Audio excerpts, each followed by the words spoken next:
ಶ್ರೀರಾಮ ಸಮರ್ಥ. April 6. ಸಂತರು ನಡೆದಾಡುವ ದೇವರೇ ಆಗಿರುತ್ತಾರೆ. ಯಾರಿಗೆ ವ್ಯವಹಾರದಲ್ಲಿ ಸರಿಯಾಗಿ ನಡೆಯಲು ಬರುವುದಿಲ್ಲವೋ ಅವರಿಗೆ ಪರಮಾರ್ಥ ಮಾಡಲು ಬರುವುದಿಲ್ಲ. ವ್ಯವಹಾರದಲ್ಲಿ ನಡೆದ ಘಟನೆಗಳ ಪರಿಣಾಮವನ್ನು ಮನಸ್ಸಿನ ಮೇಲೆ ಆಗಗೊಡಬಾರದೆಂಬ ನಿಶ್ಚಯ ಮಾಡಬೇಕು. ಹಾಗೂ ಸದ್ಗುರು ಆಜ್ಞೆಯನ್ನೇ ಪ್ರಮಾಣವೆಂದು ತಿಳಿದು ಅದನ್ನು ದಂಡೆಗೆ ತಲುಪಿಸಬೇಕು. ಸಾಧನೆಯಲ್ಲಿ ತೀವ್ರತೆ ಇರಬೇಕು. ನಾನು ಯಾರು ಎಂಬುದನ್ನು ತಿಳಿದುಕೊಳ್ಳಬೇಕು. ಭಗವಂತನಿಗಿಂತ ಶ್ರೇಷ್ಠವಾದದ್ದಿಲ್ಲ ಎಂದು ತಿಳಿದದ್ದಾದರೆ ನಾನು ಯಾರು ಎಂಬುದು ತಿಳಿಯುತ್ತದೆ. ನಿರ್ಗುಣದ ಬೋಧವಾದರೂ ಸಗುಣವನ್ನು ಬಿಡಬಾರದು. ನನ್ನ ನಾಲಿಗೆಯ ಮೇಲೆ ಭಗವಂತನ ನಾಮ ಬರುತ್ತದೆ, ಇದಕ್ಕಿಂತ ಶ್ರೇಷ್ಠವಾದ ಭಾಗ್ಯ ಯಾವುದು? ಹೃದಯದಲ್ಲಿಯ ಸ್ಫೂರ್ತಿಯಿಂದಲೇ ನಾವು ಮಾತನಾಡುವುದಿಲ್ಲವೇ? ಅಂದ ಮೇಲೆ ನಮ್ಮ ಬಾಯಲ್ಲಿ ಬರುವ ರಾಮನಾಮವು ಹೃದಯದಲ್ಲಿ ಇಲ್ಲವೆಂದು ಹೇಗೆ ಹೇಳುವಿರಿ? ನೀವು ನನಗೆ ಉಪನಿಷತ್ತಿನಲ್ಲಿ ಹೇಳಿದ್ದನ್ನು ಹೇಳಿರಿ ಎಂದು ಅಂದರೆ ನಾನು ಅದನ್ನು ಹೇಗೆ ಹೇಳಲಿ? ಯಾರು ಏನು ಮಾಡಿರುತ್ತಾರೋ ಅವರು ಅದನ್ನೇ ಹೇಳುತ್ತಾರೆ. ಗುರು ಆಜ್ಞಾ ಪಾಲನೆಯ ಹೊರತು ನಾನು ಬೇರೆ ಏನನ್ನೂ ಮಾಡಲಿಲ್ಲ. ಅಂದ ಮೇಲೆ ನಾನು ಬೇರೆ ಏನು ಹೇಳಲು ಶಕ್ಯ? ಸಂತರ ಸಹವಾಸ ಮಾಡುವುದರಿಂದಲೇ ನಾವು ನಿಜವಾದ ಮಾರ್ಗಕ್ಕೆ ಹತ್ತುತ್ತೇವೆ. ನಾವು ಸಂತರನ್ನು ವ್ಯವಹಾರದಲ್ಲಿ ತರುತ್ತೇವೆ. ಹಾಗೂ ಆ ಸಂತರು ನಮ್ಮೊಡನೆ ವ್ಯವಹಾರಕ್ಕನುಸಾರ ನಡೆದರೆ ಅವರಲ್ಲಿ ಸಮತಾಭಾವ ಇಲ್ಲವೆಂದು ಒದರಾಡುತ್ತೇವೆ. ಸಂತರು ದೇಹದ ರೋಗವನ್ನು ಗುಣಪಡಿಸುವುದಿಲ್ಲ, ಆದರೆ ರೋಗದ ಭಯವನ್ನು ದೂರ ಮಾಡುತ್ತಾರೆ. ಸಂತರು ನಡೆದಾಡುವ ದೇವರೇ ಆಗಿರುತ್ತಾರೆ. ಸಂತರ ದೈಹಿಕ ಚಟುವಟಿಕೆಗಳಿಗೆ ಮಹತ್ವವಿರುವುದಿಲ್ಲ. ಭಗವಂತನ ನಾಮವನ್ನು ಸಿದ್ಧ ಮಾಡಿಕೊಡುವುದೇ ಸಂತರು ಜಗತ್ತಿನ ಮೇಲೆ ಮಾಡುವ ಬಹಳ ದೊಡ್ಡ ಉಪಕಾರವಾಗಿರುತ್ತದೆ. ಸಾವಿರಾರು ಜನರನ್ನು ಭಗವಂತನ ನಾಮಕ್ಕೆ ಹಚ್ಚುವುದೇ ಸಂತರ ನಿಜವಾದ ಕಾರ್ಯವಾಗಿರುತ್ತದೆ. ಸಂತರ ಯಾವುದೇ ಮಾರ್ಗವು ವೇದ ಹಾಗೂ ಶಾಸ್ತ್ರಗಳಿಗೆ ವಿರುದ್ಧವಾಗಲು ಶಕ್ಯವೇ ಇಲ್ಲ.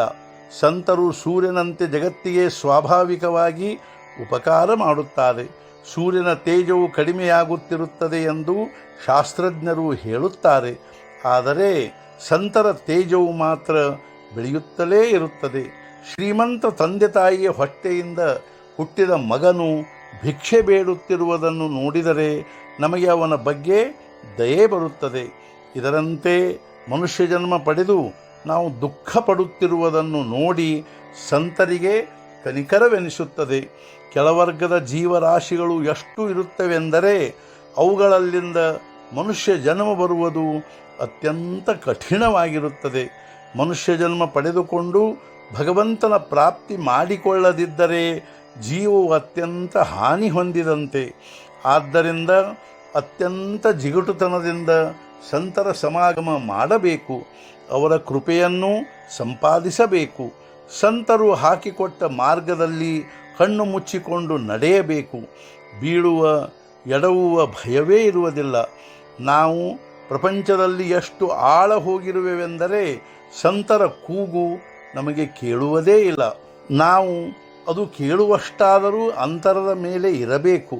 ಸಂತ ವಚನಗಳ ಮೇಲೆ ವಿಶ್ವಾಸವಿಡಬೇಕು. ಅಂದರೆ ಭಗವತ್ ಪ್ರೇಮ ಬಂದೇ ಬರುತ್ತದೆ. ಅದು ಬಂದಿತೆಂದರೆ ವಿಷಯದ ಪ್ರೇಮ ಕಡಿಮೆಯಾಗುತ್ತದೆ. ಆದ್ದರಿಂದ ಸಂತರ ಸಂಘವನ್ನು ಮಾಡುವುದರಿಂದ ಕಲ್ಯಾಣವೂ ಆಗಿಯೇ ಆಗುತ್ತದೆ. ಇಂದಿನ ಮುಖ್ಯ ವಿಚಾರ ಸಂತ ಸಂಗತಿ ಹಾಗೂ ನಾಮಸ್ಮರಣೆ, ಇವುಗಳಿಂದ ಭಗವತ್ ಪ್ರೇಮ ಬರುತ್ತದೆ. ಸದ್ಗುರುನಾಥ ಮಹಾರಾಜ್ ಕಿ ಜೈ. ಜೈ ಜೈ ರಘುವೀರ ಸಮರ್ಥ.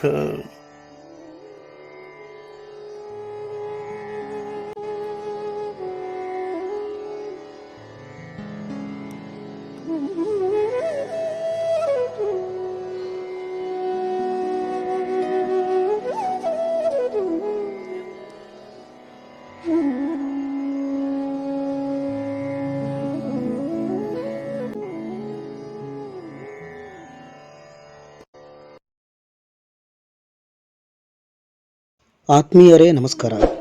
ಜ್ಯೋತಿಷ್ಯ ದಾರಿದೀಪ ಯೂಟ್ಯೂಬ್ ಚಾನಲ್ಗೆ ಸ್ವಾಗತ. ಈ ಕೂಡಲೇ ನಮ್ಮ ಜ್ಯೋತಿಷ್ಯ ದಾರಿದೀಪ ಯೂಟ್ಯೂಬ್ ಚಾನಲನ್ನು ಸಬ್ಸ್ಕ್ರೈಬ್ ಮಾಡಿರಿ, ಹಂಗೆ ಶೇರ್ ಮಾಡಿರಿ, ಲೈಕ್ ಮಾಡಿರಿ. ಅಭಿಪ್ರಾಯಗಳನ್ನು ಕಮೆಂಟ್ ಬಾಕ್ಸ್ನಲ್ಲಿ ತಿಳಿಸ್ರಿ.